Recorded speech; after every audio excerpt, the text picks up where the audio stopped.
You ever walk down the street and you find $100 bill on the floor and you pick it up and you're all excited like, yeah, I got $100. And you pick it up and you look at it and it's Monopoly money. You think you really hit the lotto, but instead you just have fool's gold. These players don't make you feel the same. Let's go. Alright, so I'm going to give you a little bit from each position. Quarterbacks, running backs, tight ends, wide receivers. Let's start at the quarterback position. Jordan Love. I hate to say it, because I understand he's coming into his own. He had to sit behind Aaron Rodgers for a handful of years, so we're excited to see what he's going to be, and I'm proud of him for being patient. And when it's his time to shine, he's made the most of it. But we have to pump the brakes. At this point in the offseason, can he get better, or is he a one-hit wonder? We still need to find out. I need to see a lot more from him than if I'm going to pick him at the QB 10, which is where he's being drafted at right now. He had a decent year last year, over 4,000 yards, over 30 touchdowns, handful of rushing touchdowns, but there were some outliers in those. He had 4 rushing touchdowns last year, but 3 out of those 4 games in which he had a rushing touchdown, he had 2 attempts. That's an outlier in my opinion. Right now, Jordan Love is being drafted over guys like Kyler Murray, Brock Purdy, Dak Prescott, Jared Goff, Matthew Stafford, and I'm just not willing to take that jump on Jordan Love. He doesn't have much upside compared to the late round quarterbacks that you can draft, like Jared Goff, like Matthew Stafford. He's not going to give you that much with his legs, and at the same time, I still don't trust his wide receivers. Yes, they can grow and get better, but at the same time, give me Jared Goff's weapons. Give me Matthew Stafford's weapons. Known commodities. At the QB 10, I will not be drafting Jordan Love in 2024. Let's move on to tight ends. And let's go with the number 1 overall tight end. Nope, not Travis Kelce. Nope, not Mark Andrews. Nope, not George Kittle. Sam Laporta. Rookie sensation going into his sophomore year, Sam Laporta. Just take what I said into consideration. The number 1 tight end off the board being drafted. That means you're picking him over every single tight end. It's Sam Laporta or it's the field. Which one would you rather? He did have a really good last year. He had over 120 targets, only second to Amon-Ra. We've heard plenty of talk already of the offseason. Jameson Williams, Jahmyr Gibbs, they want to get these guys involved in the offense, and they're going to get a lot more targets. So is there going to be enough to feed Sam Laporta?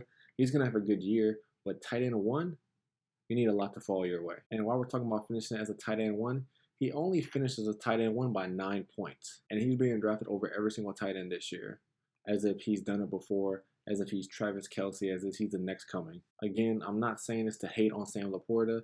I think he's going to have a great year. I have him as a top 5 tight end, but as tight end 1, that's too rich for my taste. He's being drafted in the 2nd to 3rd round, depending on your drafts, and that's just too high for me. Between the 2nd and 3rd round, he's sandwiched between guys like Saquon Barkley, Josh Allen, Travis Etienne, Chris Olave, and I'm just not willing to choose him over guys like that. Sam Laporta as my tight end 1?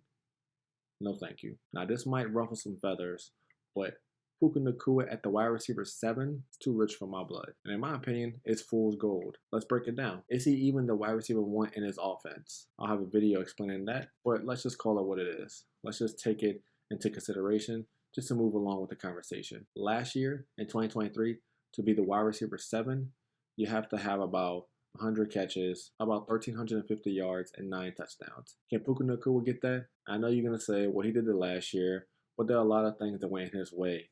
There's a lot of things that went in his favor for Puka Nucua last year. You have to draft him, and again, you can say what you want. Maybe you think Puka is number 1. Maybe you think Cooper Kupp is number 1. But for what it's worth, there is a 1A and 1B situation. Whoever you want to be doesn't really matter. You're having to choose Puka Nucua, whether he's the 1A or 1B, over wide receivers and complete studs like Garrett Wilson, Devontae Adams, Chris Olave. I mean, these guys are going to get over 150 targets, no questions asked. Puka Nucua last year, even in his outstanding year, had 145 targets. So can Puka keep that going?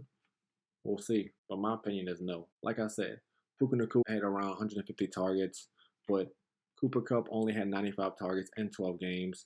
Kyren Williams only had 48 targets in 12 games. That's going to even out a little bit. I think I can see Puka with 120, maybe 130 targets at the most, and that is a lot.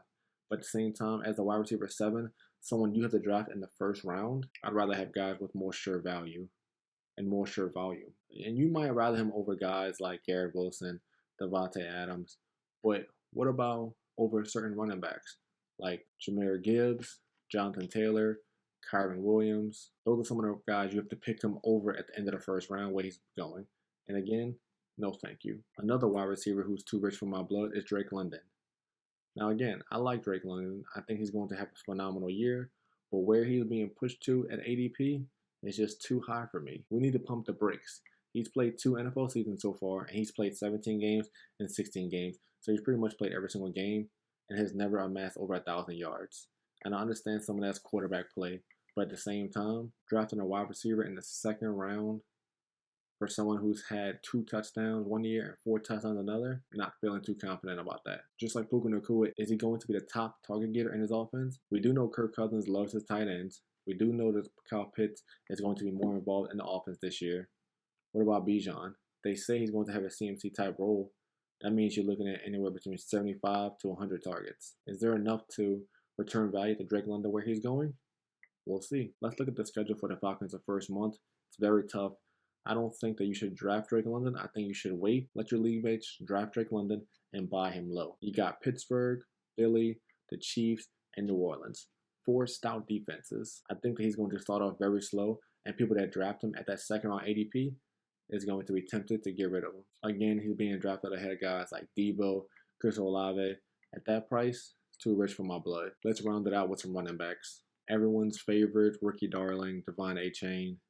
The Flash, they call him. He's a part-time rusher being drafted over James Cook, Alvin Kamara, and Derrick Henry. Running backs with high volume succeed in fantasy football.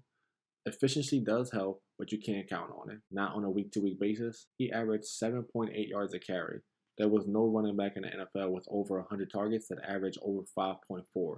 You had a couple quarterbacks like Lamar Jackson, Justin Fields, with limited volume. He averaged between 10 and 13 attempts, and he needed that home run ability to return value. I don't want to use the injury concern as a way to devalue him. I just think it's a cop-out. But at the end of the day, he did play 11 games because of injury concern, and you never knew when he's going to be on the field. That's not something you want as your RB1, which is where you need to draft him at. And if you also look at his total stats for the season, he did have a decent year. He had a little over 100 carries for 800 yards and 8 touchdowns. But if you take away that Denver game where he had 18 attempts, over 200 yards, and 2 touchdowns, the rest of the season he had 85 attempts, 597 yards, and 6 touchdowns.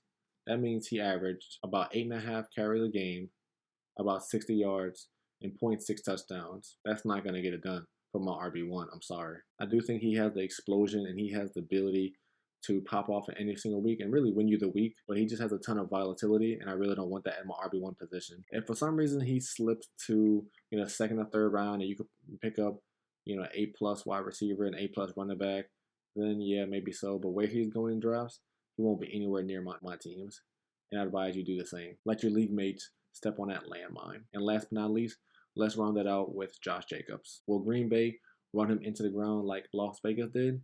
I highly doubt it. Josh Jacobs averaged about 18 attempts last year, 17.9 with Las Vegas. The Green Bay running backs averaged about 24, but that was split evenly. Had a little over 11 for Aaron Jones and a little over 12 for A.J. Dillon. They want to have a stout running game to give Jordan Love time to develop. But I don't think they want a workhorse running back. Same as Devon Achane.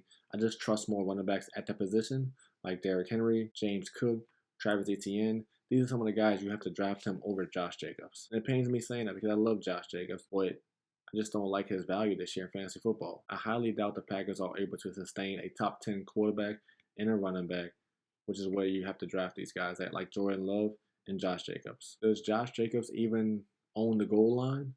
Last year with Las Vegas, he had 10 attempts in the 5-yard line. You want to know who else had 10 attempts? A.J. Dillon. So is it his role to lose or is it his role to gain? You don't want your workhorse RB1 running back losing touches to A.J. Dillon in the goal line. A.J. had 170 attempts last year. So is he going to get that? Probably not. But if you're giving Josh Jacobs 200 attempts and A.J. 110, 100 attempts, again, that's a recipe to fail. Where you have to draft these guys at, I need my running back to have the ability for 300 touches. And Josh Jacobs did not have that.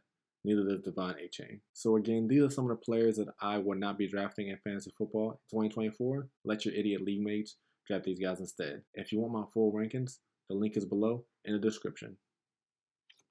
See you. Thanks for tuning in to today's video. Remember, subscribe to see more content from me and everyone here at JITMedia.